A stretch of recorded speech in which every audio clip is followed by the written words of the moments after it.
F'Tokyo fil-Ġappun, il-vetturi li jtiru m'għadhomx aktar xeni minn xi film bbażat fil-futur.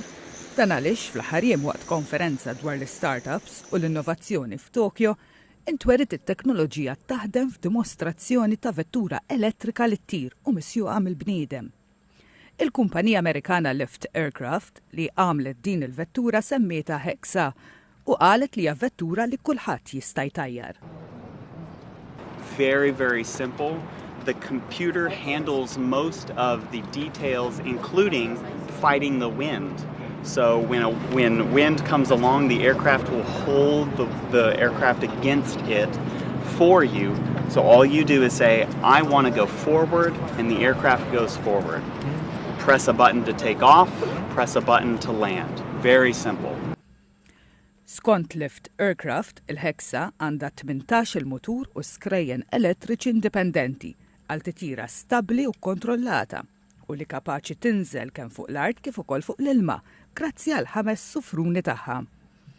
Tiżen biss 200 kilogramma minħabba l-qafas tal-fibra tal-karbonju tagħha u hija magħmra b'karatteristiċi ta' sikurezza inkluż paraxut ballistiku awtonomu u l-abilità li ttir u li tinżel mingħajr periklu anke b'sa 6 muturi li jifqu jaħdmu. F'Marzu Lyft Aircraft nedit l-ewwel esperjenza l-klijenti. Bħala parti minn dan is-servizz ġdid, il-klijenti qattaw madwar satejn ta' taħriġ komprensiv fuq l-art, inkluż l-użu ta' simulatur ta' titjir ta' realtà virtwali qabel ma jsuq il-Hexa huma stess taħt il-gwida ta' l-imb esperjenza fuq din it-teknoloġija. Fil-waqt li n-naħa ta' fuq tad-dinja, fuq l-ekwatur, qed toqrob lejn is-sajf, in-naħa t'isfel tad-dinja tieħla fl-istaġun tax-xitwa. U ċ-Ċili esperjenza l-aktar perjodu ta' kesħan tensa minn nofs is-seklu li għadda għax-xhur tal-ħarifa, b'temperaturi baxxi li mistennija jkomplu jinżlu matul ix-xhur tax-xitwa. Desde 1950 en adelante, es decir, en los últimos 74 años, no habíamos tenido en mayo una ola de frío tan intensa como la actual. Hemos tenido días con temperaturas todavía más bajas, pero una sucesión de ya 8 días con temperaturas muy por debajo de valores típicos. Así que estamos en presencia de la ola de frío más larga jamás registrada en la capital, al menos desde 1950 para los meses de otoño. L-Uffiċċju Meteoroloġiku taċ-Ċili qed ibassar temperaturi aktar baxxi minn normal f'Mejju, f'Ġunju u f'Lulju għal parti ċentrali u n-naħa t'isfel tal-pajjiż, speċjalment matul in-nofsinhar ta' filgħodu u wara nofsinhar. Se proyecta que mayo, junio, julio se presente bajo lo normal en cuanto a sus temperaturas para la región metropolitana y para precipitación ocurre caso similar, también con precipitaciones bajo lo normal. L-Uffiċċju Meteoroloġiku bassar temperatura minima ta' grad Celsius fiż-żona ċentrali tal-kapitali Santiago, fejn il-bidla fl-istaġuni seħħet malaj. F'temp ta' ftit jiem għaddiet is-sħana tas-sajf u madwar il-belt il-qċaċet u l-għoljiet tal-muntanji Andes inksew bil-borra. Un mes súper otoñal y ahora pasamos de un extremo calor a un extremo frío. Cordero għal ukoll li meta dawn il-masses ta' arja kiesħa ta' oriġini polari jiltaqgħu ma' masses oħra sħan ta' oriġini tropikali jikkawżaw maltempati. Bħalma ġara fin-naħa t'isfel tal-Brażil fejn xita qawwija u għarar ħallew aktar minn 100 ruħ mejta. Dentro de esta masa fría de origen polar, con esta masa cálida de origen tropical, siempre provoca condiciones de tormenta. Desgraciadamente, el encuentro entre estas dos masas se ha dado justo en la zona sur de Brasil, provocando gran cantidad de precipitaciones, gran cantidad de actividad tormentosa. El resultado de eso son estas históricas inundaciones. Es una consecuencia no solamente del cambio climático, no solamente del efecto del niño más que de la niña, el niño todavía no termina de terminar, sino que también es una consecuencia de la mala suerte. Es decir, estas masas pudieron haberse encontrado algunos cientos de kilómetros más al norte o unos cientos de kilómetros más al sur y las consecuencias hubiesen sido diferentes. Desgraciadamente, en este contexto del cambio climático, si uno además le toca mala suerte, puede perder la vida, no solamente va a tener unos días de mal tiempo.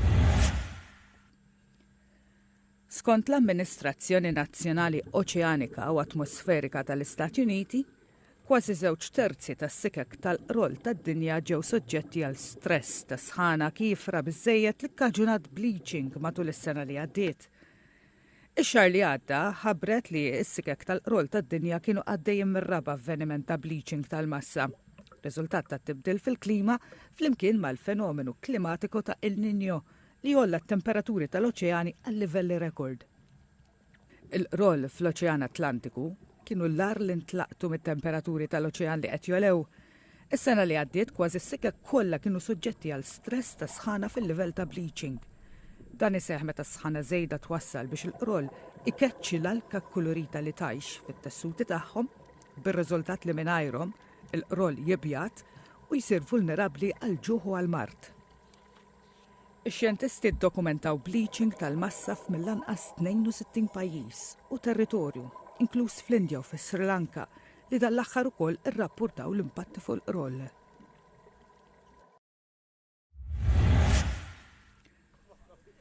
Arkeoloġi Ġermaniżi skoprew skeletru ta' raġel li għex mal-4800 sena qabel Kristu, fraħal fil-Bavarja t'isfel. L-arkeologu Florian Ibel qal li l-oġġetti li nstabu fil-qabar jissuġġerixxu li probabbilment kien tip ta' anzjan tar-raħal jew saħansitra xi sindku li jagħmel din l-iskavi waħda speċjali ħafna. Es ist eine Körperbestattung, die mit vielen Beigaben ins Grab gelegt wurde, viel Keramik, also etwa das Vierfache von dem, was normal ist in dieser Zeit, und mehrere Steingeräte und besonders interessant ein kleines Täschchen mit einem Eberzahnbesatz. Skont l-arkeologu dawn l-oġġetti huma simbolu ta' status li x'aktarx kellhom biss individwi ta' klassi għolja fis-soċjetà. L-iskeletru nstab f'nofs April li għadda waqt xogħol ta' kostruzzjoni u n-nies tal-lokal issa qed isejħulu l-Exinger, preferenza għal Exing, distrett tal-belt ta' Eichendorf fejn ġie skavat. Was für uns die Sache ein bisschen schwierig macht, das Skelett ist leider in keinem guten Zustand.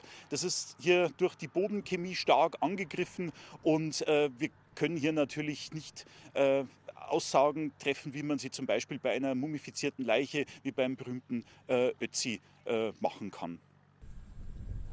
Ir-raġel tas-silġ magħruf bħala Ötzi huwa stmat li għandu mal-5300 sena. Unstab ħireġ mis-silġ fl-1991 minn żewġ persuni fl-Alpi Hohenzollern fuq il-frontiera Awstro-Taljana. Intant l-arkeoloġi jistgħu jiddeterminaw kemm għandu żmien l-iskeletru li sabu fil-Bavarja t'isfel mill-fuħħar li nstab mal-bqija tal-oġġetti fil-qabar. Naja, das Alter können wir aktuell nicht ganz genau bestimmen, also 100 Jahre rauf oder runter, aber die 4800 vor Christus sind an der Keramik ablesbar. Skont l-antropoloġista Chiara Girotto, ir-raġel jintered. L-iskeletru issa se jkun suġġett tal-analiżi antropoloġika.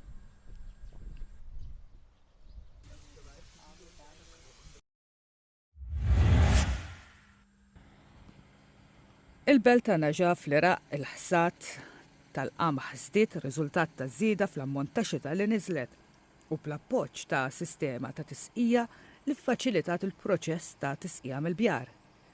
Bdiewa flimkien mad-Dipartiment tal-Agrikoltura ta' Naġaf ikkonfermaw dan u qalu li għenu wkoll il-pestiċidi l-ġodda u t-tamir li iffaċilita l-proċess tal-kultivazzjoni.